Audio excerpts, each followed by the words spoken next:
To order. I'd like to thank everyone for attending here. Thank you for all your service to our county. David, you going to kick it off, or Chief Morgan? Chief Morgan, well, I'll kick it off. I'm sorry. Like Chairman said, thank you for everybody that's here, and thank you for attending, and thank you for your EMS and fire guys for everything that y'all do. No, it's not said enough, but we really appreciate it. Y'all do a lot, and that's the reason that we're here today. Is the purpose of this workshop is to begin a discussion with the board of the current status of our fire and EMS departments, which we've combined those now into fire rescue. And what our thought is to just tell you where we stand currently in response, in how many responses calls we're going out on, some of the challenges that we have, and then naturally funding flows into that, where some of our funding challenges is, but also some possibilities of some things that we want to do to show, to move some funding around so that we can better fund a couple of things, but also is to show you what all we've done as far as working to maximize the staff that we have, meaning we've cross-trained. Everybody's going through some sort of cross-training program. That helps all of our county citizens and helps us from an economic side, but also helps our citizens when it gives them better coverage and personnel. So that's the purpose of our meeting today. Is you're going to hear a lot of things. We're not suggesting that we go out of here and let's raise the MSBU or anything. We're not suggesting that. All we're doing is saying, here's where we are, here's where we need to be, and here's the current status of our system, and we want to work and try to plot a path that makes some sense to get to where we need to go. We've done a very good job, I feel like, of for the past 3 years of managing. We've made a lot of changes. We've managed what we've got. We've managed our assets very well. We've managed our county dollars very well, our citizens' dollars. But as you know, you can continue to manage those just so well. and we've about reached the point of, okay, we've done just about everything that we can do. We've got 1 or 2 more moves to pull out of our sleeves. But after that, it's becoming a point of where you'll see our EMS runs are increasing. And we're just bringing it to you so that we can begin the conversation. So the worst thing we can do is to say, hey, we're going to sit here, we're not going to say anything for 2 years, and all of a sudden say, hey, we've got a big problem on hand. We're just telling you ahead of time we have some growing concerns. So anyway, with that, Chief Morgan has prepared a PowerPoint, and he and I will be talking about this, but he's going to first get us kicked off and take it from there. Chief Morgan. Thank you. Commissioners, as Mr. Edwards says, we're here to point out some things. My job is easy. I get to manage whatever you guys decide needs to be managed. It's up to us to provide the service at the level that you set. You guys need to set it, but I feel it's my responsibility through Mr. Edwards to make sure that you understand what the levels of service are. And they have been changing. What you see on the board up here, first of all, my counselor has advised me that I need to, as part of my 12-step program, to admit some of my addictions. And I'm not going to admit all of them in my public meeting like this, but I do want to admit one of them. And that's, I am very much addicted to these little Starbucks drinks. Now, what that has to do with anything is that won't last me 4 days, by the way, but there's 4 of them there. And I pay more for those drinks than I do for a month of fire protection in Wakulla County. And I just want to show you that what we are charging, that the protection is worth more. The citizens are getting a much higher level of protection than $75 a month. The system that we use, the system that we've developed, the system that we've honed, the system that everybody in this room as well as everybody else around works for, we get it. Yes, sir. I've got another one if you want one. That's $75 a year, not a month. Correct. $625 a month. I said per month. I'm sorry. You said $75 a month. I'm sorry. I blew it already. Well, that's what my proposal is. If we could just raise it to $75 a month. That's the other part of his 12-step program. Meeting adjourned. You thought you just put that one in, didn't you? I just voted to raise it to $75 a month. If you will just sign here, we'll move on. But anyways, I apologize for that. But it's $75 annual. I know we pay taxes annual, but what the bit we have, it's $6.25 a month is what a citizen in Wakulla County that owns a residence pays for fire protection. And to me, what I want to do this afternoon is show you what you get, what Wakulla County gets for that kind of fire protection. Thursday, a week ago, we had a significant structure fire. I think Mr. Edwards sent out a little report on it, but one of the things that impressed me as the fire chief, and I've been in this business a long time, when I pulled up to that fire, the picture on the left, the flames on the upper right were coming out of the attic. And my process as I went through that was that we're going to lose this house. We need to step back and go defensive. But as we took a closer look at it, we saw an opportunity to get in and stop the fire. And through a combined effort of a lot of volunteers and the on-duty career people, we were able to go into that house. And on the right are the two pictures. And if it was a little bit darker, you could see the one on the upper right even has a laptop computer that is still on. That is what the house looked like when we left the house. You know, those people were very appreciative. And I was impressed because they knew they paid $75 a year for fire protection. And they looked at me and said, that's cheap for what we just got. And we saved every belonging in that house. Had smoke damage, had water damage, but it was all salvageable. And they're able to collect everything they own in that house. And that's the fire protection that we're providing for Wakulla County in that. We are rated by the insurance services offices. That rating is for a quantity of fire protection that we provide. And I think out of the 10 stations, 10 districts in Wakulla County that are rated, that we have a very good rating overall for a volunteer system.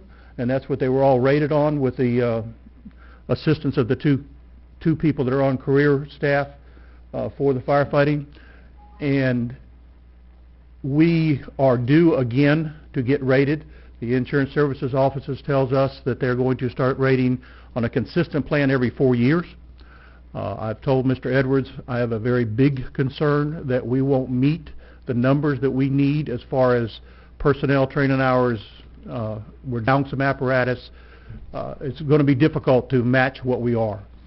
And what that does when the insurance services offices, your insurance agent that will charge you your fire protection rate on what your volunteer fire department or your fire station is rated at. So that if you don't have any fire protection, you pay a 10, which is much higher than if you have a 9, which means you have a volunteer fire department, but they don't meet a whole lot of the area's standards as far as response times, not that. And I also want to stress that we're talking about quantity, not quality. Just because you have a rated 3 doesn't mean that you provide the best fire protection. It means that you meet all the guidelines of the insurance services offices on it. In 2010, well before my tenure started here and before Mr. Edwards, the County Commission contracted with a company called GSG, I think it's Government Services Group, to do a evaluation of the fire assessments for that. We've got a PDF of that, and we've got a written one. I didn't want to provide all 55 pages to you, but it's available if you would like to see it. One of the things that, reading through that company presented to the commission at that time was at a fully funded rate for the fire protection for Wakulla County could go up to $191. And believe me, I'm not here to say that's what we need to go to. I'm just pointing out that we have written documentation that says in 2010 they could justify $191 for that. And then they gave a rated scale, and at that time in 2010, I believe the rate was $65, and that's 34% of what the allowable amount was that they could justify under the standards for MSBUs. This is a example of what the surrounding communities are charging, and we are much lower than many of them. For instance, Franklin County, Alligator Point, and St. George's Island have all volunteer systems, no career whatsoever, and we on a regular basis go help Alligator Point put their fires out. They're without taking shots at them, but their standards are they rely on us to put fires out. We have a firefighting force of volunteers that knows what they're doing and are able to save buildings and are very aggressive in what we do and are able to provide a good level of service. The other ones that are on there you can read for yourself, but even Leon County is, of course, well up there because their tax base is much different and their manpower is different, and plus they are able to provide career people in all of their volunteer stations for that fee. This is just where it goes, and I'm not going to belabor or even try to indicate that the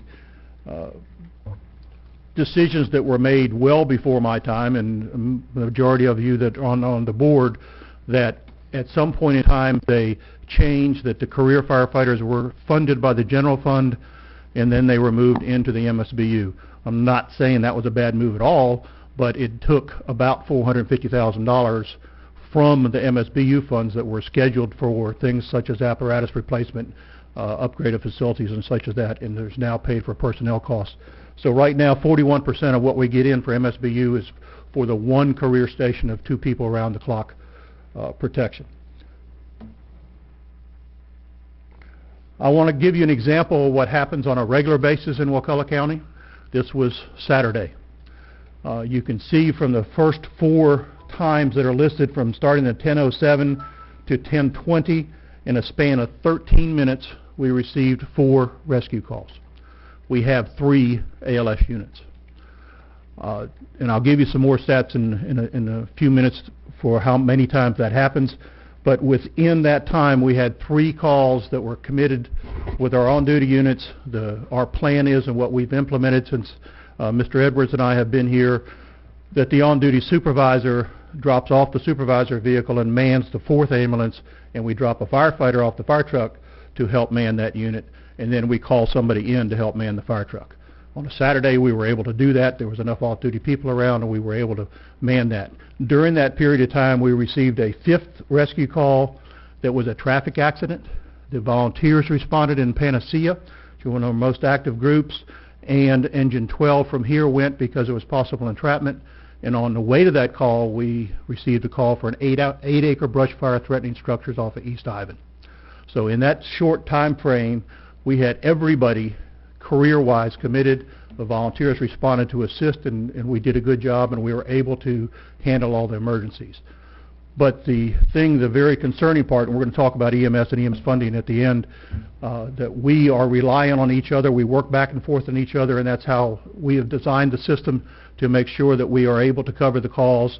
But there are increasingly more calls, and we were able to implement a cross-training program where everybody we hire now is cross-trained either as a firefighter EMT or a firefighter paramedic. And we found that out of the 21 full-time EMS employees when we first started this program, I forget the exact number, but 7 or 8 were already cross-trained. They had already obtained their cross-training through whatever efforts that they had. So with a slight increase in pay, we asked them to help fight fire when they're available. But as you can see from the call load, the EMS units run a whole lot more, so they're not always available. For an instance, for an example, the call on Shadeville Road I was telling you about that showed you the pictures, the closest ambulance, which would have brought the closest fire truck, was committed on another call. So the first fire truck that arrived on Shadeville and Wakulla Springs Road came from Crawfordville. In the last 2 years, we've implemented a program to help man one of the volunteer stations at MedArt with 2 people, 10 hours a day, 5 days a week. The thought being that volunteers are not as available during the Monday through Friday because they're working their full-time jobs, and we don't have as many, and there are some areas of the county we don't have enough volunteers to handle the workload. So we hire we employ what is known as what we call flex or part-time personnel. which is basically a certified firefighter, same as a career certifications, but gets no benefits, and it saves Wakulla a little bit of money. It gets straight hourly wages for that. If we were to add more people for our career on-duty unit that would help us, again, with manpower needs, it would also save us a little bit of money that now if one of them is off, we have to replace them with a flex and or overtime depending on what's available. That if we added one personnel 24 hours a day on a flex, it would be $150,000 a year. If we wanted another full-time personnel, meaning that we add the benefit package with the insurance and retirement and all the other benefits a full-time employee gets, it would be $225,000. There's no way the current budget would sustain that type of situation. How many people is that? 3? That would be 3, correct? 3 people. Okay. So it would add one per shift. Volunteer programs. This is just a headline pulled out of the last week. It's happening all over the country. Volunteer programs are on the downswing. We have made an extreme effort with the volunteer fire departments and with our own local area to attract more volunteers. It's called recruitment and retention. There's federal dollars to help pay for advertising, but not for anything else. That we were able to build our volunteer force somewhat, but it's society. And I will say, I can back it up with all these headlines that volunteer departments are failing in many different areas, strictly for manpower. My personal thoughts that I've been involved in volunteer departments long before this, and the previous volunteer station we merged with the county simply because we didn't have enough volunteers to put volunteers on the road, and it worried me as a volunteer chief. When the tone goes off, nobody goes, and whose responsibility is it? Here we have the one career truck, but they might be coming from here to two of our largest employer areas out in Wakulla Station's response area with the prison. We serve a community of 3,400 out there. They're not taxpayers, but they're still our responsibility to protect them. And the large business the mailing business on Commerce Boulevard is one of our largest employers and taxpayers as well, and we're responsible for protecting them in their environment as well. I don't have an answer to the volunteer situation. I am very forthright saying that we need to maintain what we have. The numbers that I will show you will show that we have a lot of volunteers on the rolls, but they're not all. We could not do without them. We wouldn't have saved that house on Shadeville. Saturday, the one thing I didn't mention because it was about an hour later, we had another brush fire that burned a little storage shed down in Ocklawackney Bay. The two volunteer stations handled it. We didn't even have to send the career station down there. Volunteers in Wakulla County are very effective. Their just numbers are not as many as used to be in our system. Just as a quick overview, there's about 128 on the rolls, but of that 70% answer 5 calls or less, and 46% respond to 0 calls. So when you look at the percentage-wise, about 30% of them are handling that. That's about 25 to 28 volunteers that are very active in the system, that don't miss calls, that are responding, but it's the number-wise. As an example, Wakulla Station Volunteer Fire Department, which we recently merged with Crawfordville and Rivers Fire Department, 1 station's operationally, 68 active members. They have 1 now. That's nothing to do it. People move, people have changed. Whatever the reason is, they're not responding to calls anymore. Which station was that again, Chief? Wakulla Station. Thank you. What we call Station 2. And I feel, we're a different society. You guys know it's not the same as when you went to high school and what you wanted to do and what you can do. I really believe that too many of us would rather sit back with our feet up on the recliner and let somebody else do it. I'll pay the $75 or the $100 or the $50 for fire protection because I'm a taxpayer and I expect you to do it. I'm sure you guys get calls and emails every day about how come you won't pave the road, how come you won't do this, how come the government doesn't supply this for me. And that's one of the services that when you dial that 911, you expect somebody to come and handle it. And they don't understand, a lot of people don't understand that that's a big expense. It's not cheap to provide that fire protection. This just is a little chart of the tracking we did with the recruitment and retention program that we ran last year, and the numbers look good, but for the people that actually follow through with the process, we have to put them through a medical, we have to put them through a background check, we have to put them through training, we have to get them on board so they can be safe while they fight fire. The amount that came out the other end was not always as great as we would have liked. When we put somebody as a volunteer, by the time we equip them properly, including their background check and their medical exam to make sure they're healthy, it costs the county right about $3,500 for the material and the checks that go into that. As an example of some of the equipment, a breathing apparatus, a new breathing apparatus now is $5,500. We've got breathing apparatus. But breathing apparatus, like every other piece of equipment and technology that we have, has been improving and improving and improving. Ours are rated at 30 minutes. Now, if I put that on, that's about 3 minutes worth of air. But if these guys put it on, it'd be anywhere between 20 and 30 minutes that they are able to stay inside of a building.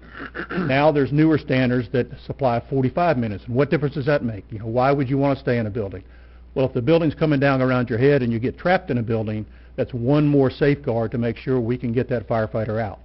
Does it sound dramatic? Does it sound, just dangerous? That really doesn't happen. Wakulla County lost a firefighter in 2009. Not to anything like this, but I say that and stress that because I've been in the fire service since 1968, and this is the only place I have worked that has lost a firefighter to line of duty death. It's a dangerous profession. And I say profession, whether you're paid or volunteer, it's a dangerous profession. You don't have to get a paycheck to be a professional. And our volunteers are very professional, but it is a dangerous line of work that we have to recognize that. We need to replace our breathing apparatus. We have 2 different brands on different stations. That's not the best system in the world, but we don't have the money to do that. Our apparatus, our Class A apparatus, the ISO requires that you have a Class A. What they call a Class A is just a rating for a fire truck. A fire engine has to have the pump and the hose and the water and be rated to pump at least X amount of gallons per minute. Our average fleet in the fleet is 19 years old. We have bought 3 in this decade, I'm sorry. And when you look at that thing, they're old. We get away with it because they don't run a lot, but we have one specific one that is in a fire station way out in Smith Creek that fortunately doesn't have many fires, but our mechanic has told us, our volunteer battalion chief has told us, our on-duty captain has told us it's not safe to drive. We don't drive it, we use a tanker. You've actually bought 3 this millennium. That sounds even more impressive. Yes, thank you. I knew you were going to catch that because my decades and centuries got mixed up. Yeah. And I hope we buy more than 3. But then you say, why don't we buy them? Because of the price tags.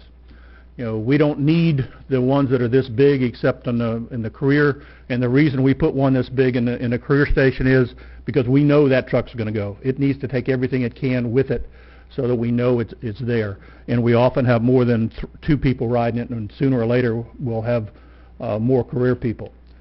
Replacing the smaller on what we call a commercial cab, it's still $250,000.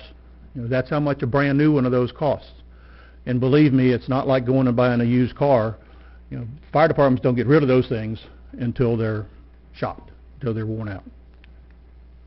If sooner or later our ladder truck, which we bought used and got a very good deal and is in very good shape, and I'm not saying it's anywhere close to needing replacement, but it's 19 years old.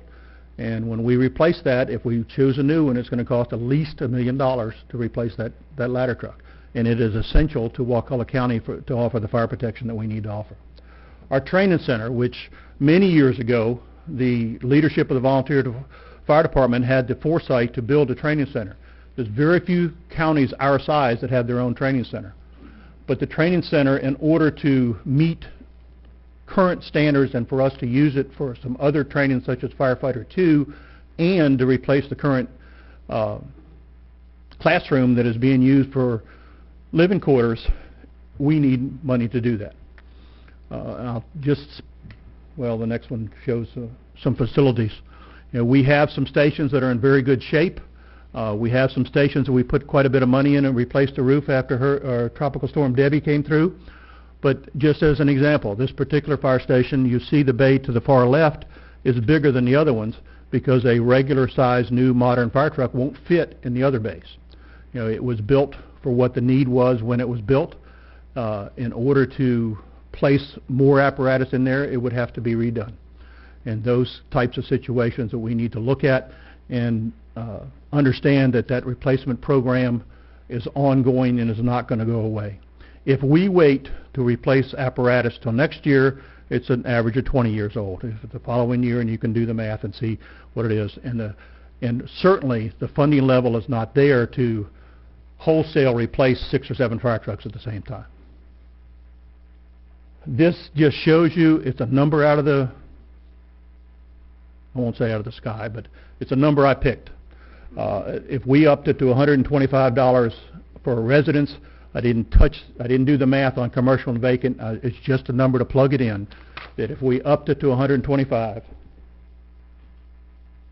you could buy 2 of these a month, and you could bring in $1.6 million. What did the study indicate? 191,000, which is right at $3 million. The study said $191 a year. Well, the study said that their study said the fire MSBU should be $191 a year to fully fund. To 100% staff, 100% fund the MSBU. And that was at what staffing level? Do you remember? Because the MSBU study was done a while ago. It was a while back. Heather, you know, don't you? Not off the top of my head, I don't. Several years ago. Yeah. But and I'll be glad to rent out my copy if you'd like a. 2? He knows, Heather. What? He knew. Thanks from the audience. Okay. Moving into the EMS part of it, just again, different funding, general fund money. The uniqueness about the EMS part of it is that we generate a portion of our funds from ambulance EMS billing, and we get part of it back, but it's only somewhere, depending on how the year's going for collection, somewhere around 50% of what we spend we get back through EMS billing. There's a lot of moves from the federal level and the state level to limit how much we can get, not just us, but all the ambulance services in the world for Medicare and such as that they're trying to lock in a certain price. I don't know, that's legislation. I don't know where that's going to go. Cherie's on top of that, and we get daily updates on that. But what I wanted to show you is that we have had a 16% increase in calls, and we ran about 3,600 calls last year. Now, a 16% increase, if you look over from the year before, that's 500 more calls than we did the previous year. And every time, when you look at how long it takes us to get the 911 call, to go to somebody's residence, whether it's right here in Crawfordville or in one of our outlying communities, it takes over 90 minutes. And that's a conservative estimate from the time they get the call to they're back in the county to be of service for the next call. Very often, it takes 2 hours, simply because of where the call is or the traffic or what type of call it is, that we are without that ambulance for that long. So if you multiply that 3,600 by that number of calls, and they're not all transports, but you can see the dilemma that very often we are operating without ambulances in Wakulla County. We'll put somebody there. We'll put volunteer first responders. We'll put the supervisor in the next rescue unit. We'll put the career engine there, and we're taking steps to even raise that level of care. But it's still something that we have to have the amount of people to provide that service. And these are just some of the response times that if we look at the number of ambulances, obviously if we increase the number of ambulances, we're going to lower the response time it takes us to get an ambulance to somebody. You know, we've got outlying areas of the county that it wouldn't be practical or feasible or financially able to put an ambulance in every corner of the county. I'm not suggesting that. But putting another ambulance in service would, even for partial time, for 12 hours a day, you can see where the numbers of what we call no EMS units available. This is how many times during the year. 3 years ago it was 170, and now it's 238. About 2/3 of the days of the year we go without an ambulance for a period of time. It could be 15 minutes, it could be 2 hours, that we do not have an ambulance to send to you or us or anybody that needs an ambulance in a true life emergency. And that's just some figures of what it would cost to add if we put a ambulance on for what we would call Rescue 4 for 12 hours a day. With flex personnel, it's $125,000. If we put it on 24 hours, obviously it doubles that for $250,000. And if you upped it to full time, it's really the same. It wouldn't be much difference between man and the fire truck with more personnel. But that's those are the numbers. I think, yes, that's the last slide, and I would be more than happy to take questions or comments or. I want to give you an idea on the EMS budget. In 10-11, we finished the year budget of 1.7. This past year, we finished the year somewhere right around the 1.676 number. And this year we budgeted for 1.7 again. So we're operating this on the 10-11 now. You say, well, how can you do that as costs continue to go up? Because as you know, we have to pay for meds, we have to pay for trucks. I mean, it is an expensive operation. We have increased through these ladies and gentlemen, and also Miss Shirley. We've increased our what Chief was talking about, that the state and federal governments want to take away from us, and the insurance companies. We have increased our billings, and that has made the difference. Is the reason to why we have been able to keep our budget as low as we have. But the main thing is that kept it from pulling funds from the general fund. That's where right now, if we end the year this year where we think we'll be on ambulance billing, we will fund over 50% of the EMS facility out of user fees, which is that's not a bad way to to try to run it. So we went from less than 50%. Now this past year we were over 50%, and this year we're going to be well over 50%. So we've improved that, and that's helped that EMS tremendously. I got a couple budget questions. Sure. What is the $40,000 a year interfund transfer on the expense side? Where's that now? On the expense side, $40,000 a year interfund transfer. That's transferred out. That's transfer out. That's right. That's that in fire MSBU? Yes. Yes, that is for management of the fire MSBU to the BOCC staff. Overhead. Right. Okay. What is the interfund transfer in the future years of 20,000? That's an estimate on the hardship exemptions. Yep. Okay. That's your hardship. This year we're predicting $11,350 to be spent on hardship exemptions. That's on the revenue side. That's right. Okay. That comes out of the general fund. There's an offset in the general fund, expense in the general fund for that comes to the MSBU. What are the two capital equipment in 11-12 and 12-13? There's a big principal loan payment that really socked the budget, and there's a big capital equipment that really socked it pretty hard too. That drew the reserve way down. Where's that now? I'm sorry. Capital equipment. Capital equipment, what year? 11-12 and 12-13. I think that was the repayment of the loan for Station 8 Right. construction. The capital equipment would have been. Well, capital equipment's where we paid off I'll have to check on that. Greg, do you have a? What's the dollar amount? 186,835. It's the principal it was the principal amount. Right. On the profitable station. That was the 200,000. That was the 200,000. And then we paid it back without That's using right. it. That's Okay, what was the capital loan payment principal then of 182,350? That was a principal payment. Oh, the 182 principal payment was the Station 8. Well, Station 8. Then what was the 186,835? It's a capital equipment line item. Just out of What year curiosity. was that? That was in 12-13. 12-13. 12-13. Well, we had 2 truck purchases, but I think that was the year before. That could have been 12, 13. I think that was... We that bought a was the two- tanker and a brush truck. That was a tanker and a brush truck. Tanker and a brush And truck. the maintenance and repair in the final budget of 13-14 is double what it was in the previous years. Mm-hmm. What's up with that? Went up to 320,000 from 130. That is where we put in the funds for Station 8 redo. The year before that, it was in a capital item, and Right. when it didn't get finished by the end of the budget year, it was transferred and put in the So maintenance that's line. not an ongoing expense, No, obviously. no. Because in the future years, it's up to 193. Yeah. That's just, I guess, when it was actually...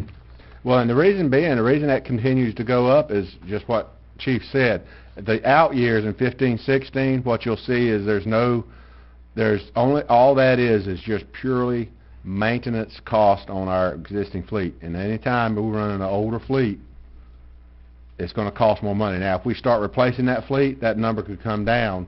That number could come down, but until we start replacing that fleet, that's the reason we put a multiplier in there to keep increasing that cost, because every year we spend more and more money on maintenance of the equipment. Now, you also mentioned, Chief, I don't see anything in the revenue side for the ambulance billing. You said some of that went to the fire?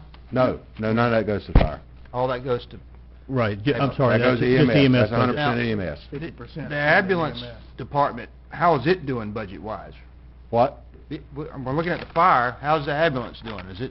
Ambulance budget, just like I was telling you, we in 10-11, we had an actual budget of $1,720,000. This year we budgeted $1,774,000.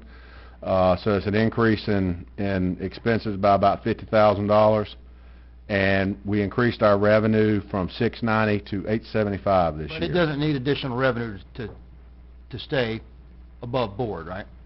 No, right now it is funding over half of itself. But it looks like fire either needs more revenue. Well, or here's a less couple of expense. things on fire. Here's one of the things we're proposing, and this year you'll see it in the budget, is we're going to take out, as you can see, the fire fund, the MSBU. There's no way that the MSBU fund can fund operations and capital equipment. Just can't do it. Okay? So that's the reality of where we are. So what we're going to do is we're going to pull out the capital out of the fire MSBU and put it over in 1 cent sales tax. Now, when that happens, something's got to give. That's less money you're going to have to spend on Less something money, else. it's going to go in public safety. Less money sheriff's going to have. Less money, less money.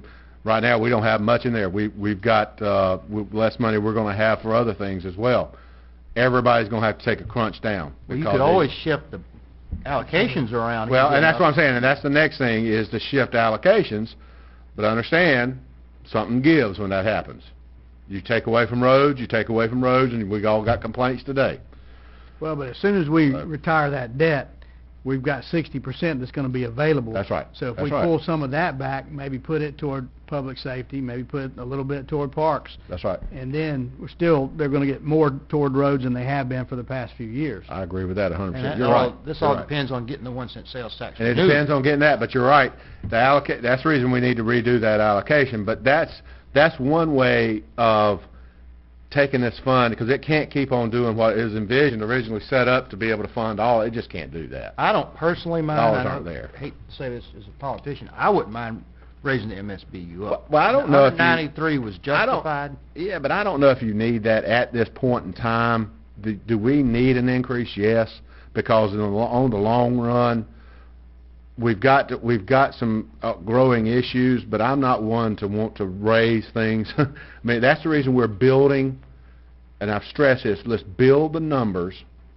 Let's look at the numbers, and that's what we're doing. As you can see, year over year, we've built numbers. Because you'd rather make a decision based upon fact, because that's what y'all elected for, is based upon fact, versus me just coming here and saying, I need some money. That don't get it. Well, there's So a- what we're doing is we're building that, and we're ready right now. We would love to have a CPI increase in the MSBU, but we're not asking for that. All we're doing is saying, hey, we're managing this stuff correctly. We're managing it well. We see some trouble on the horizons and we want to start thinking about it. We've got, you're building your reserve fund, and that reserve fund is building quite quickly. Yes. Why can't you use, we will get to where we want to be in a reserve fund. Why can't we just pull off the reserve, not the reserve fund, but the way that you're building it now, just move that over and accommodate this, and you'll also have a growth factor. Let's make the assumption that the tax revenues come in, and it seems like we may be close to the bottom and whatever, then we can take as that percentage, if it comes in at a 3% or whatever. So, And you're right, but here's the problem, is that sounds good if this was the only fund we had to worry about. Just last year, I transferred $300,000 to the fine and forfeiture fund, the sheriff's fund. That fund's going to tank if we don't do something. So I got to shovel money to prop it up. At the same time, I'm worried about this fund, and we've also got potential of utility relocations we're going to have to do. We've got a community center coming up. That's what I'm saying. If this was the only fund we had to worry about, you're exactly right. We could do that. Now, can we do that in the future years? Yes. There's got to be some belt tightening somewhere else to happen. Then we can start pumping money to the I'd rather not fire put, MSBU. I'd rather not put ad valorem taxes into the fire. Well, I mean, that's right. But that is a possibility, because we are doing what we're supposed to do. We are building our fund balance, and right now, like I say, I sent $300,000 to the sheriff's office, and that's gone. I could have taken $300,000 here and bought a brand new fire truck. If I can get in trouble with this county administrator, because I do differ a little bit on his... Yeah, he wants money now. Yeah. Before you go there, Chief, Yes, can I sir. just clarify on... so help me understand where we go in the future with how the county interacts with the sheriff. You mentioned about shoveling $300,000 over to the sheriff to prop up his fine and forfeiture fund. I was under the impression that the sheriff's budget, fine and forfeiture fund, is his to run at this point in time. Do you envision us constantly being there, then it's not an independent situation? Until things change, yes. Ultimately, we are responsible for the fund balance of all the funds. Therefore, we're responsible for that, and that's the reason we shifted over those funds to try to help it out. Because at the current rate that it's going, it cannot sustain itself. So, once we set a budget for the sheriff, and I'm sorry, excuse me with this, Chief. Yeah, let's not dive into all that. but I just want to understand for the future, because this affects how we budget for the county and for our firefighters and everything else. So, if we are going to say, okay, every time this reserves of the sheriff or the fine and forfeiture start going down, we're going to be stepping in there. In addition to, my understanding is, as we hand over the money for the sheriff's budget each year, it's his to do pretty much as he wants to with that money. Mm-hmm. So That's we right. lose control over that. We say, okay, here it is, here's your budget, run your balanced budget. Well, the problem with that is a lot of their budget's based on jail bed revenue, which is unstable at best. So if they estimate 2.4, they get 2.1, we got to come up with the other 300,000. And understand, we approve their budget. yeah. okay, I'll ask the question. The three that you sent across, was that because the jail bed revenue came in less? Now, I can understand if if he has a budget and we've given him a budget. That is all I was trying to do, is prop the fund up so it'd have another year to operate. But I guess I'll briefly... Right. The point is the fund could not sustain itself, and what the fund, if we are able to fully, if you get all, like Randy's saying, you get all of the jail bed revenues in that we project, then we're fine. The problem is we don't have enough fund balance there that if it dips down, like it's doing right now, we go red fast. And all I'm trying to do is say, hey, let's bump this thing up Now, so we sent money to go to straight to the fund balance. So that can only be spent Right, on the... but last year, they ended up chewing into fund balance. Okay, but they can only spend that in making up the difference in jail bed. Mhm. Can they spend that for operating or They anything spend it for else? operating, anything they want to. So, Let me, ahead. you know, go ahead, Chief. I respect Sheriff Creel a lot, but I'll let him fight for himself. I'm not gonna get into his battle. I got a question about the prison when you're done. Okay. Let me just throw a couple things that I did not put PowerPoint slides together for. Facilities. These guys behind me, the career staff, live in a Wakulla County facility 1/3 of their lives. That's the way we work. Whether it was 3 8-hour shifts or 24, 48, whatever, they're in that facility 24 hours a day. And they live in a rat hole. Absolutely, positively a rat hole. Two of them, one of them would be condemned if we filed a code enforcement place on it. We need the funds to do that. Mr. Edwards and I have talked, and it's on his priority, and we did without a fire truck to try to fund that, and we're trying to get a grant for it. I don't know whether, I'm pessimistic. Every grant I've applied for here, we've come up zero on it. Part of the sheriff's office, they dispatch for us. I would be willing to bet that you five gentlemen, cell phone in your pocket is less than 2 years old. They're dispatching with equipment that was bought in 2003. Scott Nelson is going to come before the board. It's a county-wide thing. It's not just the sheriff's office because they do dispatch for fire and EMS. The technology is 15 years old. It's outdated. We need those funds to get where we need to be with today's technology. The citizens need it. I mean, I doubt if you guys drive a vehicle that is 20 years old, but we're driving fire trucks that are 20 years old, and we have to rely on them to get there in a hurry and do the job. And this is not on me, poor mouthing, but 4 years ago, we had a staff of public safety director, a fire chief, and EMS director. Now we have one. And I'm enjoying my job. I like what I do. But there's only, somebody says, well, why didn't you go do this, go do this? There's only so many hours in the day. And I'm not saying let's use some money to hire some more staff. But eventually, as we grow, it takes management to do that. There's a lot of needs. You know, Mr. Merritt just gained my vote again for next election because he wants to go to 191 now. But I said 100. But actually, the need is now. It's not later, because that building that these guys are living in is not going to go away. I slosh through my conference room every time it rains to get to my office. It's that bad. I mean, you wouldn't work in those conditions. I love my job, and they pay me so much that the facilities are a need. It's a great need. And if we don't address them, they're not going to get any better. I'll make a comment on the living quarters. You mentioned that they are not up to code. I visited them. I think they're dangerous. Forget about being not up to code. I think that should be a priority. The prison over there. Yes, sir. Commerce Boulevard. You do a lot of response to calls there, I take it, huh? We do a lot of EMS calls. We fortunately don't have fire calls. We've had fire calls there. But the EMS calls, and they pay the Medicaid rate Okay. when we transport. That was my question. They are paying for that service? Yes. Because there's We- not Well, fire calls. they don't pay pay for fire 100 The Medicaid rate, whatever. it was 130. I know the whole story. $130-something dollars, and it cost us 600. Yeah. Let me, David, if we did what you're asking, how many dollars a year are we talking about?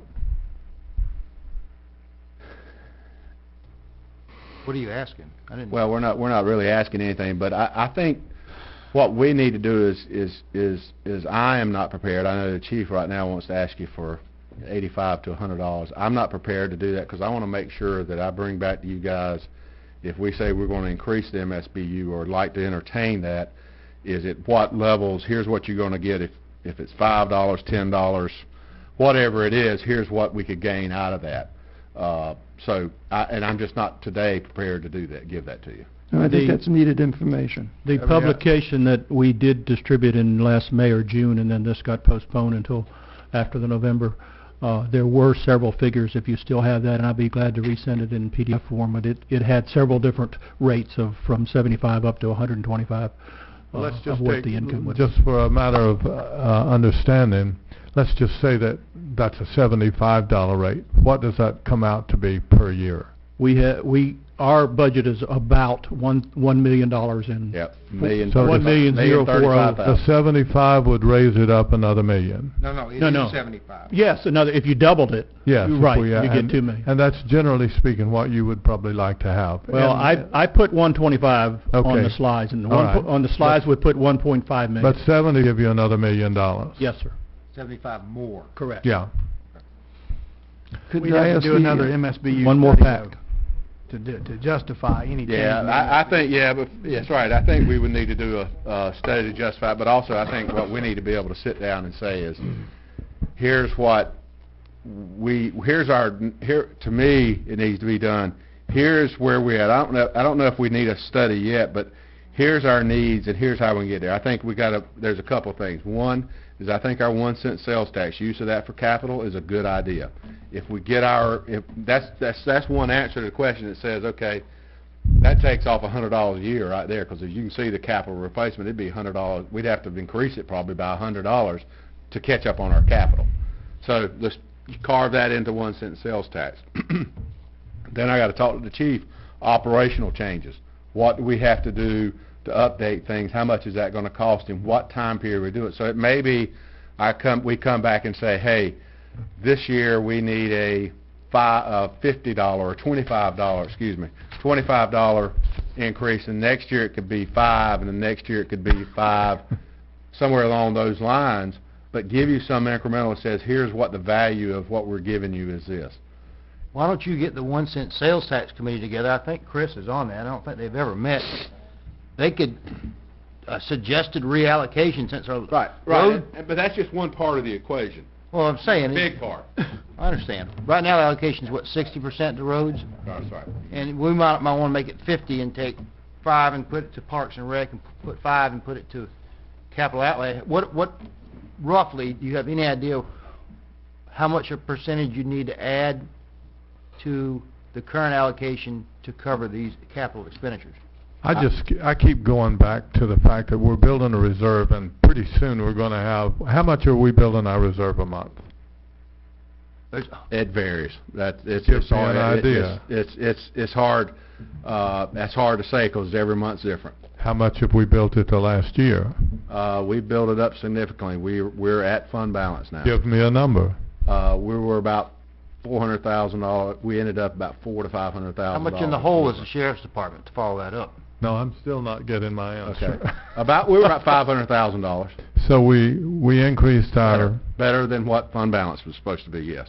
Okay, but so That's we, the reason I made the decision to transfer some money. We had extra money. I understand.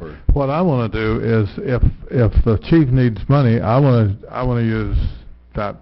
Once we get a reserve up, and we're evidently very close to doing that, somewhat. We're at reserve. Okay. Well, let's just take the money that we were using in reserve and give the chief whatever he says he needs that you can bear with. Well, and that's a possibility, but realize that won't happen until the end of the year, and we don't know what that number is, and that's not predictable because there's all kinds of things that are coming in and out of our budgets. Like already, we're looking at the loss of some revenue this year, so that's going to lower that amount. That's the problem, is that's not a predictable way to fund it. Yeah, I hear you.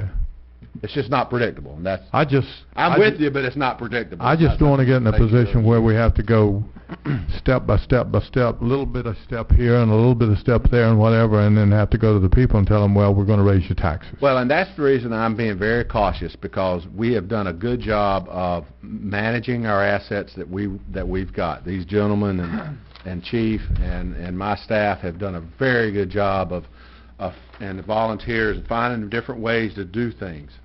And we feel like we've done about everything that we can do now, and that's the reason I want to make, before this next step, I want to make sure that everybody, that we do it, and we do it very, very, very intelligently.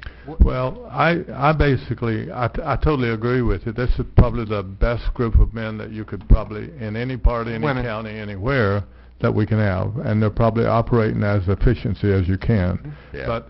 And I don't have any problem with helping them with what they need.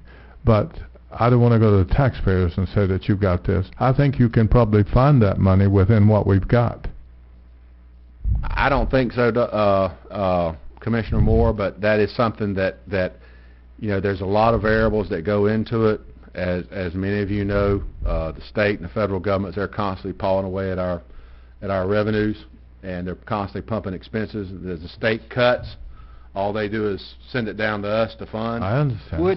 So there's that's what I mean. If I had more consistent variables, I'd say, yeah, you're exactly right. But with those inconsistencies from year to year, I don't know. I mean, like right now, if the bill goes through at the that's before the Tallahassee right now, that's going to knock off, what was that number? Almost $100, maybe $200,000 worth of revenue that we get in EMS now. Now, I don't Yeah, it have was any right at trouble 100,000. adjusting that. When That's what I'm somebody saying. That's what I'm saying. That's the variables that you have to. Well, you have to worry about. if our budget has $100 and the state takes 10 away, then I have no problem with accommodating that. That's the no-brainer. But what I just want us to satisfy the chief within the system that we got. Mhm. All right, David, back to my question. Okay. Any idea what percentage reallocation you would need? And first, number one, if you were to take their capital outlay out of the MSBU, would that solve their problem long term? First of all, there's no capital in the MSBU right now. So all these We've pretty much current. We've carved the majority of the capital out. I think Other- there's in the outgoing years there's some capital shown in there. We're going to be taking that out. Randy, I ran those numbers, and be honest with you, I can't remember what they were, but I think we're going to need more than a 5% boost. That will need about a 10% boost, as well as we're saying, one of the problems that we've got right now with our 1-cent sales tax, especially in public safety, we give the sheriff's department $200 and something thousand worth of vehicles every year. All right, they turn around and they sell their vehicles, and then they keep that money, and it goes back to somewhere else. What I'm going to do this year is, guys, we got to get the value of what you're going to trade in. We're pulling that off of your 1-cent sales tax, because it's not fair. That's like Ralph giving me his car. Here's my car. Here's a car, and I take it and I go sell it. Mm-hmm. And I say, well, where's my next car? I enjoy that money. David, I think if you separate, It's a heck of a racket. I think if you separate the capital expense from, if you do the separation you're talking about, I don't have any problem with what they're doing now, keeping them both together. We're going to have to fund capital and the other, either way you take it. Mhm. So if we keep it together, we can. It's just like having it's a budget of the fire department. Right. Then we have to support that budget. If you put it somewhere else, then it gets to, and you know that you have combined everything except Subway Right. into the county. You've done that, and that's a great job. And now you're talking about splitting things off in order that you can have revenue for one or the other. Mhm. I think you ought to keep them together, and let's fund that thing the way we're. Oh, we're going to keep these guys together. All right, let me get back to what I was talking about. Okay. When you want to shift, or you don't want, if we were to reallocate 1-cent sales tax, that would only take care of capital expenses, right? Right. We can't use 1-cent sales tax for operations. No. So that would not fix their budget long term, right? That would not Like fix Greg's got it. that would not fix their budget long term. No. It would only give it some relief. Sit up here. Roughly 10% of your 1-cent sales tax is about $120,000 a year. So, Chief's already laid out for you what a fire truck costs. You buy a ladder truck, $1 million. You would need to finance that for 10 years, and you would be able to, if you put 10% towards fire, you'd be able to So- fund that for 10 years. So what you're saying, Greg, is if we But you wouldn't be able to buy any other fire trucks for 10 years. theoretically, if we took the allocation from road paving from 60% to 50 and put 10 in capital outlay for public safety, that would give an additional $100,000 a year to somebody to buy vehicles. Right. We've got about $1 million going toward roads right now a year, and that's 60%. So we divide that by 6, 10% would be about $165,000. And so, I mean, if we did that, 165 extra toward capital every year, you know, and you can pile that up year over year. Well, and that's what we're wanting to do, but, and realize that allows us to pay for a new fire truck every 2 years. But this failing That's budget... $300,000. This That's right. failing budget we have in front of us only allocates $50,000 a year for capital Right. outlay. That So if is, you take the $50,000 out, that's for a it vehicle. still fails. No, that is for equipment like his self-contained Right. breathing and smaller equipment like that, not for vehicles and... So the vehicles aren't even in this budget. Correct. All right, so that's not going to solve anything then. It would Right. provide capital, but it wouldn't solve It wouldn't solve this piece of fund, paper right fund here balance here. that says it's going to be negative 1.1 million Right. in 2021. So either you got to increase revenue that you can use for operating, or you got to cut expenses. I mean, Right. does that That's right. sound about right? So the 1 cent sales tax is not a panacea for you. It's not, it is not. It's not going to your- fix the problem. No, I don't it's think not, we it's should not gonna start- fix, but it's just one of those things that helps us, give us a little bit of time to make sure we make the right But you decision. can't use 1 cent sales tax for operational That's right, expenses. that's right. We could use it for this 50 Yeah, that's budgeted. But no, she said that's not even for equipment, that's for SCBA's. But it's still capital. Right. Still capital. Yeah. it's still equipment, you're right. It would It's still- solve 50,000 of the Right. problem, Which is not enough. which is not even close to enough. So, what's the answer?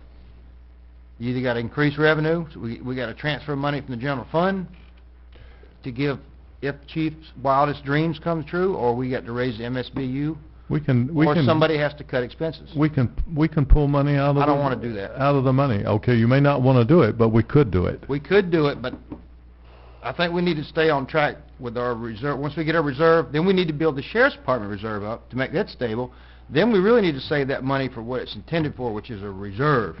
Well, I'm not saying we cut in, we grab the reserve. I'm saying the surplus above the reserve. If there's any way humanly possible to fund this without using ad valorem taxes or millage rate, that's what I want to do. And understand this. To pay for service. Understand the numbers that you're looking at. If you, one of the things that we're doing is last week I met with Greg and Brandy. One of the things we're doing is we're carving out, one of the things that hurts this budget is this year is the $100,000 of unexpected expenditures that we had that flowed over on Station 8 on the remodeling. We're taking a lot of that and pushing that into 1 cent sales tax. We're going to be coming to you guys probably to use some reserve funding out of our facilities to cover that. What that does is that buys more time. That's a big hit for the MSBU. It can't stand that. So if just by taking the 50,000 out, that means we're solvent to 17, 18. But if we take the 100,000 out, that makes us solvent through 19, 20.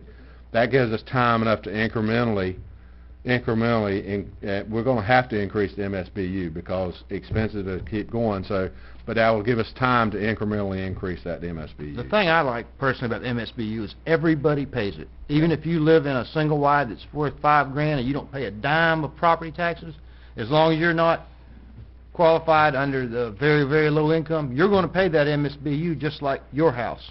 And I think that's the absolute fairest way to tax people. It's pay per service, and probably the people that live in the least expensive homes are the ones that are most susceptible to fire. The ones, the space heaters and whatever. I don't know. I don't know anything about firefighting. I have a different philosophy because it takes a whole lot more resources to put out a I know these, fire for over 3,000 square foot house than it does for a single wide. some of these mobile nice home. gentlemen But come that- out and put a nice fire. I had in my front yard burning one night. I was burning some logs up. I guess Did I you- went inside, and it took me a long time to get it going good, but they put it out. Did you pay the fine? That would help the MSPU for that. You have your marshmallows out there by? No, I was in the house. for a I need minute. to ask Somebody Greg fired or me Heather a that night. question. Can you put ad valorem into the MSBU? Or I know you can loan it, but you can't. Can you put? Sure you can. Okay. Yeah. Ad valorem can go anywhere. All right. I wouldn't support Just that. to do anything. Can do bro. it. The other way around, you can't use MSBU No. for. No, we can't take it the other way. I'm gonna be hard-headed, but I'm gonna hang tight on that amount of money that's above what we need as our reserve. Mhm. That we just allocate that into into what you need, or what we figure you need, or whatever. But I beat that horse, we will have our reserve to where you like it. And, I don't know if it'll ever be there, but well, yeah. well, that's true. But I'm not an over-reserver, though. It Sheriff's needs to go to Department, stuff what's like his deficit on target? I'd have to pull It's all like that $6 up. million deficit, isn't it? Well, no, we actually reduced that on him. It's now, we actually reduced that, and I believe it's now right around $1 million, something like that. It's our responsibility to make that fund whole, though. Yeah. And 1 year could wipe us out Oh. if that program goes Yep. away. That's what people understand. It's just a heartbeat way to bring us to our knees. Speaking of the reserves, yeah, we've met our operational reserve of 3 months. You don't have a reserve for disaster, a contingency for fluctuating revenues. You've got several other pots of reserve money that you need to still build. Utility relocation? We've met one of them, and that is our operational fund balance of 3 Okay. months. What So would- we're just beginning to what get there. is the reserve amount we need for the others? That's up to y'all. What Want would, to set aside $1 million for a disaster or two? When they start laying 319 and we got to move all those sewer lines, that's going to be very expensive, and we know it's coming. There's no We know it's magic. coming. There's no magical number there. That would be well, do we determined by know you that at the the budget. state's not going to fund that yet? No, but that's why it's a reserve. It's for funding unknown expenses, because they could come at, last thing we want is them to say, we're not going to pay for it, and then we ain't got no money, then we got to go borrow money to $1 pay for million that. is not going to move those utilities. Not all down 319, no. No. So I think it's prudent that I've advocated this on how many times, keep the millage rate stable and plan ahead. Well, and also on the 319 note, we're going to be, I know this is not even part of our thing, but while you're talking about that, DOT is we've finally given them all the information they need, and it's in the tick-tock mode right now. We're waiting on them to make a decision. But that's only for the high On the school, relocate, that's right, only at the high not school. for up here. That's right. Okay. Hey, we've got one citizen that's filled out a speaker card, and I'd invite anyone else that wants to speak, also welcome to do so. Chris Russell. Those of y'all don't come to meetings, we knew Chris was going to talk. Well, thank you for allowing us at the workshop to speak. Just some points that came out of this here. I think y'all should listen. I'm not telling you how to do your job. I think it's very nice to hear our county administrator saying he wants to bring you back a plan itemized on where the money should go. That's great. Now, I'm fiscally conservative, and I'm a taxpayer here, but I would not be opposed to us raising the MSBU as long as it got those folks pay raises and their housing better. That needs to be first and foremost, especially the housing. On that note, I can't figure out why we were going to buy or looking to buy a piece of land for another fire department when we got them living in that. That part of your plan I don't understand. Please correct that part. That didn't make sense to me. One day. I'm not sure 60% is where we need to be, a 60% increase, but a little something on it to make it happen. I like Commissioner Moore's idea as well as coming off what you have off the reserve, coming off the top. Maybe the two can come together. What I haven't heard a lot of discussion on is how do we get more volunteer firemen in. I hear that we have the problem, but I don't hear a solution or a potential for a solution. I know Heather, I spoke a couple years ago on this, and I think we said that we could not waive the MSBU for volunteer firefighters. Is that correct? Okay. How about the rec park fees? Because the pipeline we want are young firefighters coming in, and they're the ones we want to get ingrained in this. How about we waive the rec park fees for their kids? How about the boat ramp fees? Let's think outside the box a little bit. We might not be able to give all of them more money, or volunteers. I don't know if we could raise the stipend. I guess we could. But let's think about ways to get them in there. I do find it ironic that this was written a year ago, and no offense, Chief Morgan, but you've adamantly said you're against our state representative's bill to bring in more volunteer firemen. We need to get them into pipeline. Then we need to get them trained up where we need them, how we need them, and go from there. Let's talk about that. In 10 years, we're not going to have the paid staff we need. It is what it is. We won't be there. We're going to have to build to that. So let's see how we're going to augment it and work on the volunteer fire department issue. I would implore you to look out there and see if there aren't some other avenues that we can do. Maybe raising the stipend, maybe waiving some fees for the ones that have kids at the rec parks and whatnot.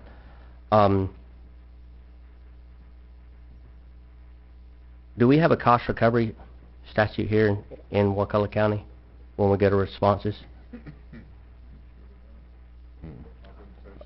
A lot of entities do. A lot of counties have it. When they roll out, they're going to a traffic accident, they get cost recovery, they're sending it to an insurance company. If we don't have that, we should be putting it in there. Let's make that a first step. Make that something. Yeah, it's going to be a little more administrative, but you know what? Tack that administrative fee on it because you're going to an insurance company. They're rolling out. Obviously, we're in a bind. We need to just think of other ways, think outside the box. Like I said, as a taxpayer, I would welcome, I hate to say this, but I would welcome us, going up on the MSBU if necessary. Not 60%, but yes. I'd like, do that cost recovery again. Are you saying that we could bill the insurance companies for calls that we make on the roadway? There are counties that do that now. We have a cost recovery. Where we have a problem is when we go to a state patrol goes to a wreck, calls us out to a wreck, and we don't transport anyone. At that point in time, we can't get that cost recovery for that. That's the only hole that we have currently. Is So that takes an ambulance out.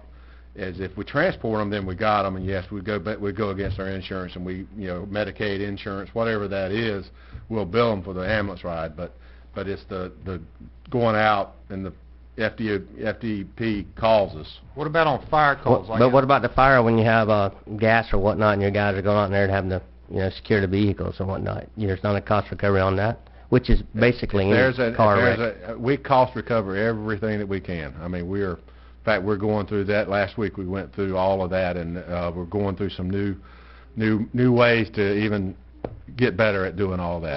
So if I get in a car wreck, y'all will send me a bill or send my insurance a bill? If we transport If we transport you. For the fire department? only if we transport. Only if we transport you. You got to break your finger. For example, Chief, that brush fire that happened at Walmart, again, in that same field, did anybody get billed for that? Thank I know y'all. like the Forest, thank Chris, the Forest Service, when they come, they bring their bulldozer out, I think they charge people to run a fire break. If it's an escape fire, the state statute allows the Forestry Service to bill. But in my understanding, if it's covered by MSBU funds, we do. Right. We got that .17, so that covers you're covering a brush fire. Right.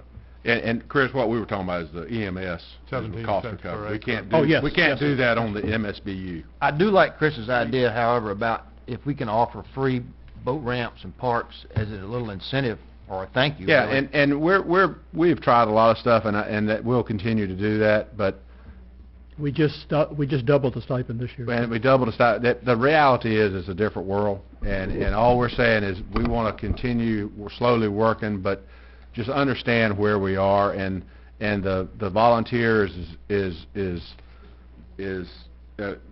we need the volunteers, but the problem is the younger generation is just not in the volunteering mode, and that's what we're seeing more and more of, and that's the reality, not just in Wakulla County, that's the reality nationwide.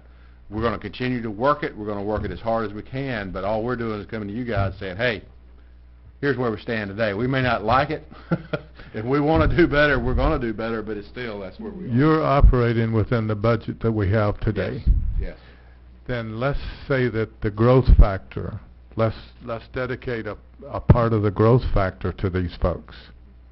Let's just say that you're operating today, so as the growth factor comes in, let's don't spend it somewhere else.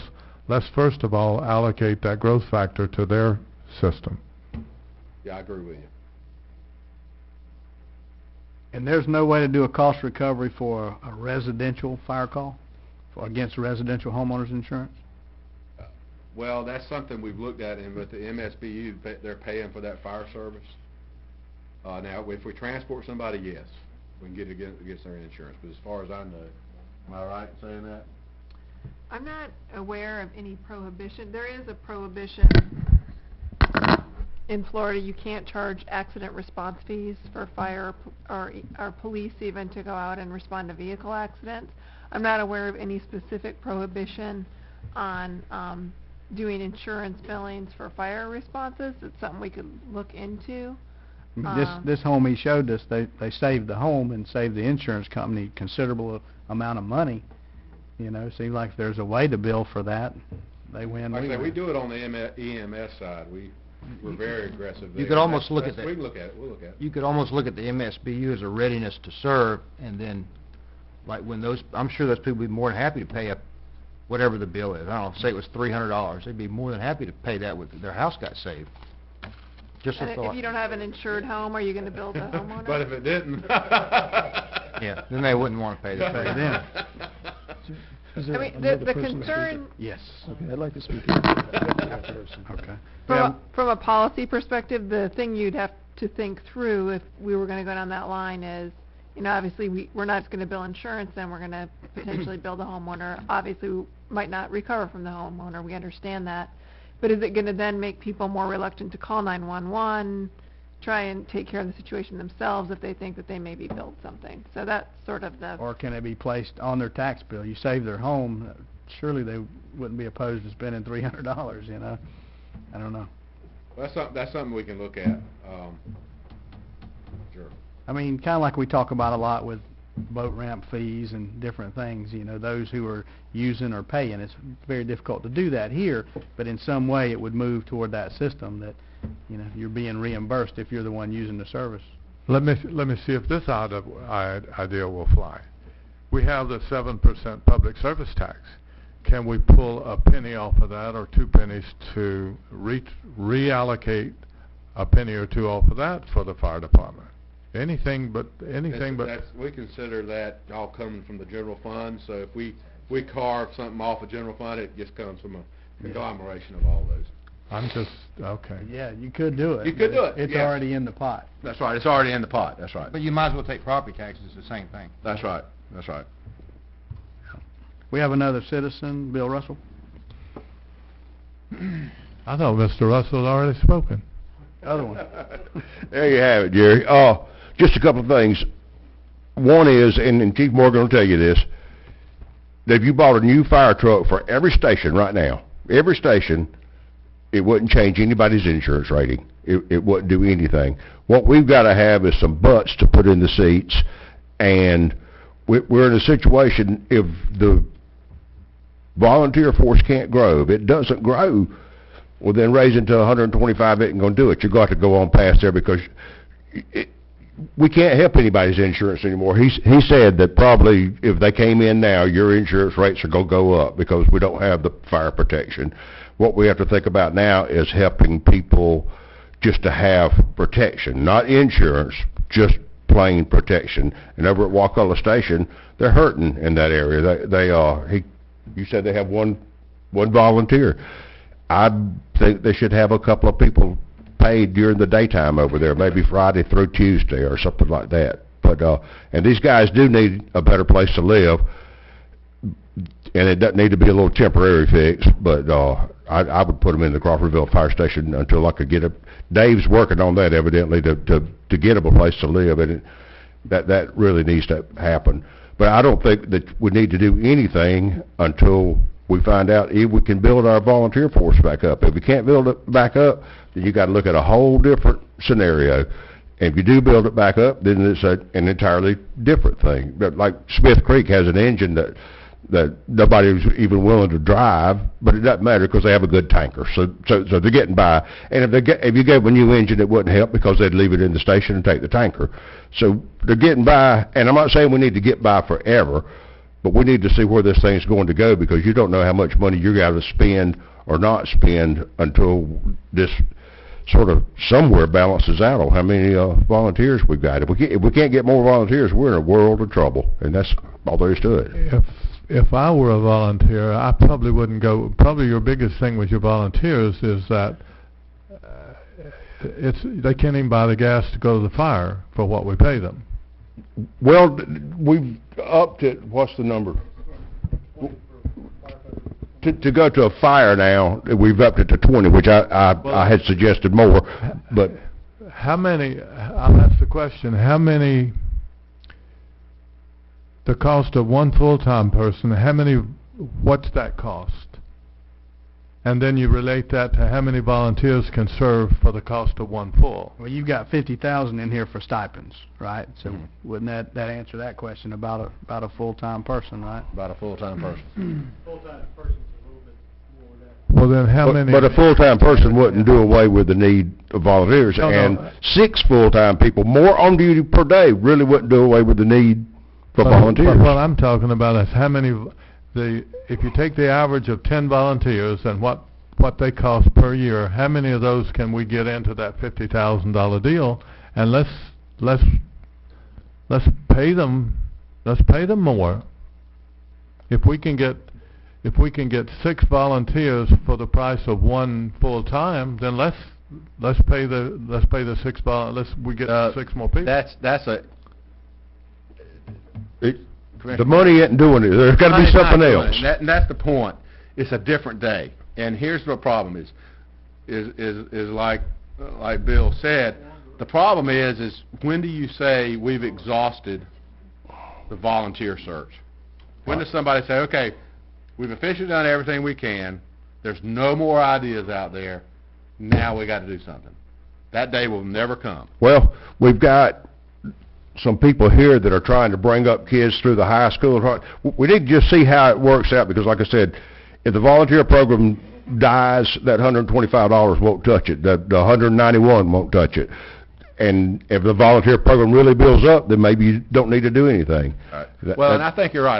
But the point is when that happens, we've got to work between now and then, because you're right. We need to continue to work on and do different things. But we have, just from a nationwide and what's being seen, money's not making any difference.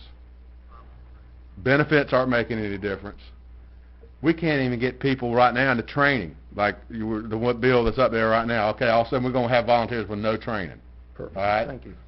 We can't get guys right now that require, we have that same level in our volunteer fire force. We can't get them in to drive the truck. I understand Do that. that. So that what happens in Tallahassee is going to be great, because all of a sudden they're going to come down here, okay, we did everything we can do, and guess what? We're going to be like, well, we still can't recruit anybody. And also, I'm going to ask these guys back here, they're going to sit there and say, wait just a minute. You mean you're going to, this guy over here doesn't have any training at all, and you're going to put, I'm going in that building with him behind me? I don't think that's a possibility. I think there are plenty of rules that would stop that from happening. But I think it would help get people started up the pipeline. But that's neither here nor there right now. The deal is on this. Now, you could cure it. The salaries used to be in the general fund. You could move the salaries back to the general fund, and the MSBU's plenty big. You don't need to change it a doggone bit. But that's about it. And one more thing, if you do decide to change it, you need to look at that rating on commercial. Commercial, in my opinion, is paying more than their load. With the ACE up there is paying about $4,000 a year. The Walmart $17,000, and they're not catching on fire. Yeah. And it's not supposed to be about ambulance. It's supposed to be about fire. If there's a way to raise it on the homeowner and not do the commercial, we need to look at that, because we don't need to hurt our business people any more than they're hurting. I don't think that's possible. If we do an MSBU study, I think we've got to ratchet it all the way up from what I remember last time You around. can be lower than I that. couldn't tell But, you. I mean, yeah, but you got to have the same proportion. I think you got to give them a proportion, right? Yeah. Well, I go back and whatever. Money talks. I think when you raise that from 20 to 40 to 60 or whatever, I think, right, I think it'll make a difference. Well, $10 won't make a difference, $20 won't make a difference, but how many volunteers can you get for the price of 1 full-time? yeah. Well, And raise the number to accommodate that. Because I don't blame them. I wouldn't go to a fire for $20. Goodness. They gotta love the Captain job. Russell, why do you go to a fire? Do you go for? I do it because it's my neighbor. That's all there is to it. Exactly, and that's what we need, is that right there. Well, And that's what a volunteer is. Yeah. You're not going to buy a volunteer.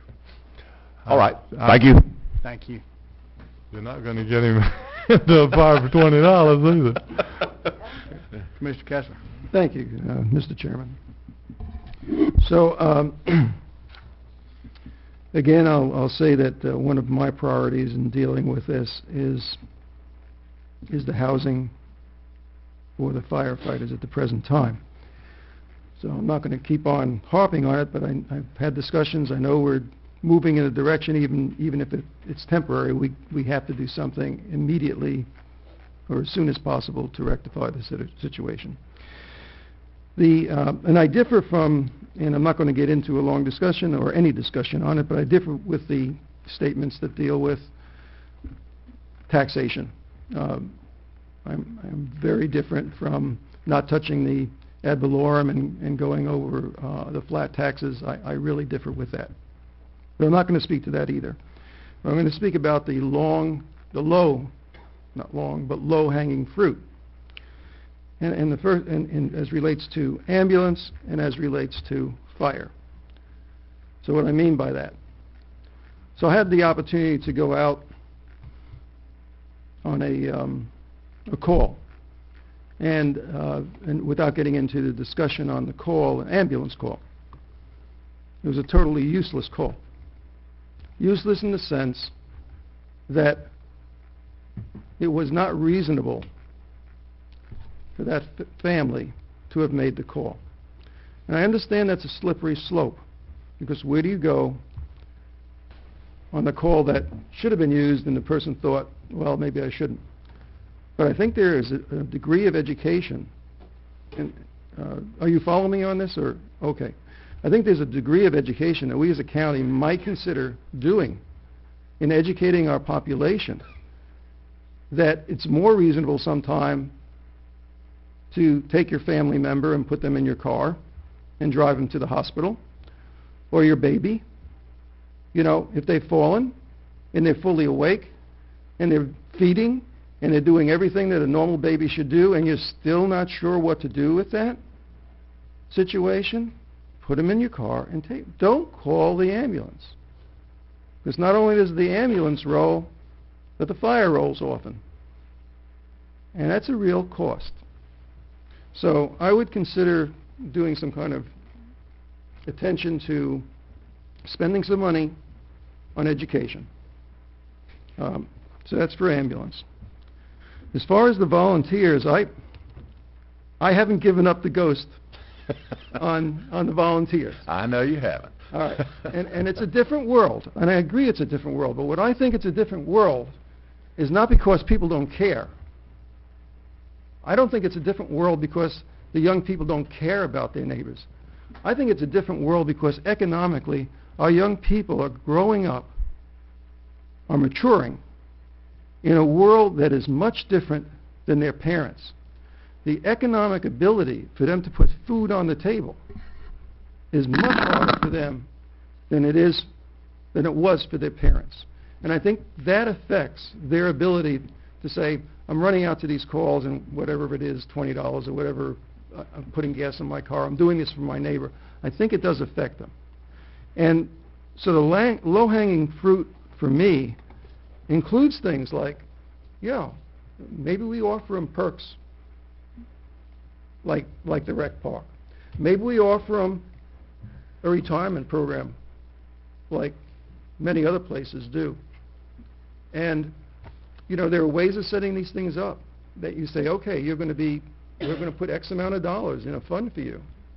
And at the end of X number of years, you're vested into that fund. And this is what you're looking at for your future to take care of you and your later years or whatever. So I think there are ways to incentivize the young people and take some of the burden of the things that they would normally like to fund but can't right now because they are just so strapped. So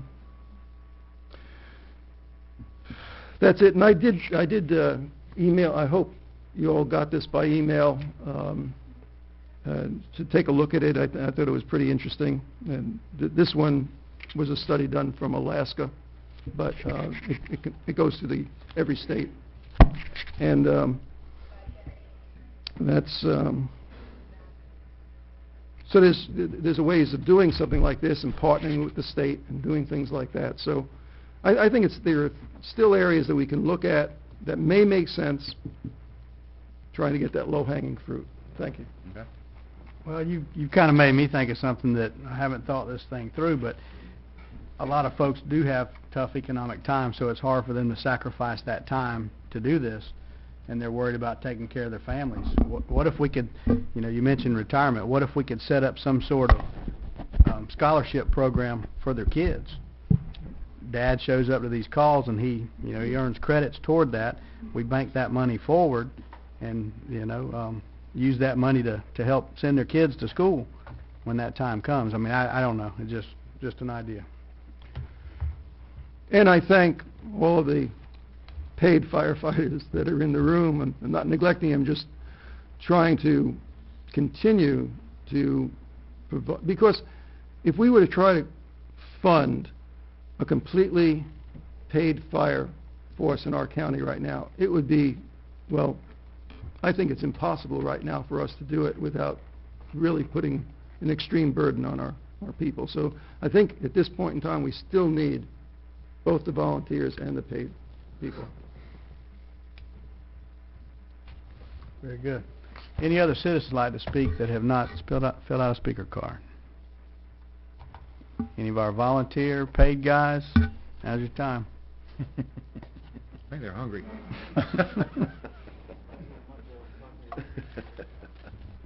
Commission. I'm Marty Suggs. I just moved over here about a year ago this month. Retired from a paid department in Panama City. I was the one that moved the fire truck during the Paget fire. I started out as a volunteer, worked my way through the paid department. When I started as a volunteer, we had 3 paid guys and all the rest 40-something volunteers. Back then in 1984, you could leave your job, go fight fire, and come back. Nowadays, if you've got a business, you don't want me leaving your business to go fight a fire because I'm going for 5 hours. Your business, I'm not getting to do what you need me to do at your job. Mm-hmm. That's one of the reasons why we can't get volunteers. It's not that they don't want to do it. They can't afford to do it. Yeah, do a scholarship for their, but that's not keeping money coming for food in their mouths at that time. Mm-hmm. Like I said, we had 40 volunteers. By 1989 or 1995, we had 6 volunteers. Eventually, the city completely done away with the volunteer staff. It hurt us in getting paid guys. When I retired last year, counting the admin people, we had 21 personnel. That was a chief, 2 captains, and then 6 personnel per shift for 3 shifts, manning 2 stations. I'm not saying the full paid staff's the answer, but in the long run, unfortunately it's going to come to that. So I still volunteer because I love to do it.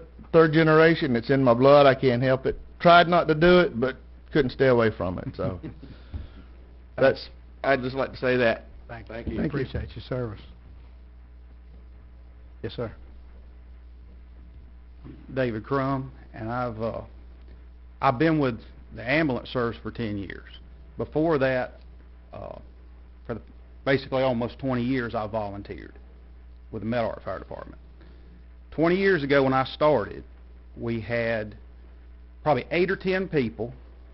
Mr. Mike Morgan that worked at the body shop, a fellow that worked for him, Mr. Paget, I worked for Mr. Paget, and like Marty was just saying, when I worked for Steve, if there's a medical call, we had a little deal. He would go on the medical calls. If we had a fire call, I'd take the fire truck and go. Back then, you could do that. Wakulla County is now more or less a bedroom community for Tallahassee. We don't have the volunteers during the day like we used to. Myself, I volunteered as long as I could. Once we combined, I no longer can volunteer. But for 18 years, I did what I could. And during that 18 years, I went from going to every call, didn't matter if it was a stub toe to a building burning down. I did everything I could to go. I'd go across the county, whatever I could do, just because I wanted to, and it was on my heart. Money didn't make a difference. All that was nice, the perks, that's great, it's a great idea. But what I ran into, I got married, my responses went down. I had 2 children. It's going down. I wound up having to work 2 jobs, even further down. We need the volunteers. We have a lot of great volunteers, but another thing we got to remember is a lot of our volunteers are getting older. Their heart's in it, but physically they cannot do the job sometimes, the physical hard labor. And I know we're having a lot of problems. In 20 years, I've seen a lot of problems recruiting young people because it takes a lot of training. You know, the state has raised the bar way up here. I mean, when I'm career firefighter, I think 320 hours when I went through. It's almost that now for a volunteer. And they're having to do it out of their time. They don't have the time to do it. So that's another obstacle we're running into. Things like that, you know, and the volunteers do a great job. They're awesome. They're never going to go away. We're going to have them. You know, anything we can do to keep them, that's great. But the other thing that we're missing, I know we're talking a lot about the MSBU, but the MSBU doesn't have anything to do with the ambulances. We run out of ambulances a lot, almost 250-something times in a year. That, I know we've been talking about the MSBU, but I'm scared you guys are losing that's something that's extremely important too. And I'm not saying that because it's my job. I'm saying it, I've got family that lives in this county. And I can't tell you how many times all 3 trucks are in Tallahassee, the supervisor's going up, we get another call. And I'll tell them how many times in 10 years that we've had to come from Tallahassee to someone's house. And if you're laying there dying, 30 minutes to 45 minutes is an eternity. If you think you're dying, it's an eternity, whether they really are or not. And, you know, at some point we're going to have to put, in my opinion, a 4th ambulance on. It's extremely important. It's for the citizens. So. All right. Thank you. Appreciate your comments. Anyone else? Have a little time. Any other discussion? Get something to eat. Motion to adjourn. Second. Thank y'all. Thank you, commissioners, for listening to us. Thank you. Thank you. Go get me a... Thank you for coming.